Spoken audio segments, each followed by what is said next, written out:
હવે તમે પતંગો તો ઘણી બધી જોઈ હશે, પરંતુ ધારાસભ્ય ચેતરભાઈ વસાવાની સાપવાળી એટલે કે એમના ફોટાવાળી પતંગ તમે કદાચ ના જોઈ હોય તો સ્ક્રીન પર તમે જોઈ શકો છો। અત્યારે વાત કરવામાં આવે તો આગળ ઉત્તરાયણ આવી રહી છે, ત્યારે ધારાસભ્ય ચેતરભાઈ વસાવાવાળી નામ એટલે કે ધારાસભ્ય ચેતરભાઈ વસાવાનું નામ અને ફોટા સાથે પતંગો જે છે અત્યારે જે માર્કેટની અંદર આવી છે। હવે મિત્રો વાત કરવામાં આવે તો આ જે પતંગ છે ગુજરાતમાં એટલી નહીં, પરંતુ બીજા રાજ્યમાં આઉટ રાજ્યમાં પણ આ પતંગો જે છે એ જોવા મળી છે। નમસ્કાર મિત્રો, વિડીયોમાં તમારું સ્વાગત છે। હું શૈલેષ ભીલ, તમે જોઈ રહ્યા છો ઈકે ચેનલ। મિત્રો, વિડીયોને અંત સુધી જોજો અને આપણી ચેનલ પર નવા હો તો ચેનલને સબસ્ક્રાઇબ કરીને લાઇક કરી દો।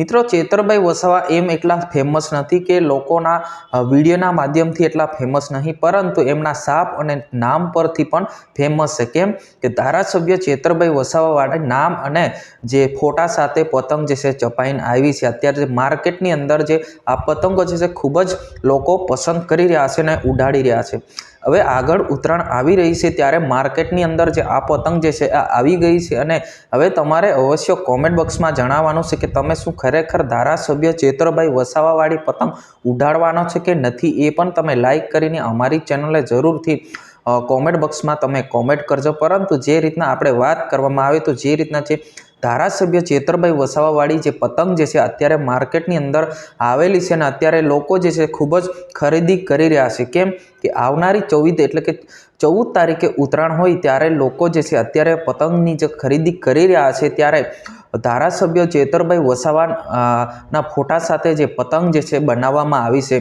હવે કઈ જગ્યા પર બનાવવામાં આવી છે, ખાસ કરીને આપણે વાત કરવામાં આવે તો આખા ગુજરાતની અંદર જે પતંગ છે જે આ લોકો જે લઈ રહ્યા છે અને ઉડાડી રહ્યા છે। હવે તમે વિચાર કરો ભાઈ કે ધારાસભ્ય ચેતરભાઈ વસાવાવાળી પતંગ પણ માર્કેટમાં આવી ગઈ છે। આજની વિડીયોની અંદર બસ આટલું, જરૂરથી અમારી ચેનલને સબસ્ક્રાઇબ કરીને ફોલો કરીને વોટ્સઅપ ગ્રુપમાં શેર કરવાનું ભૂલતા નહીં।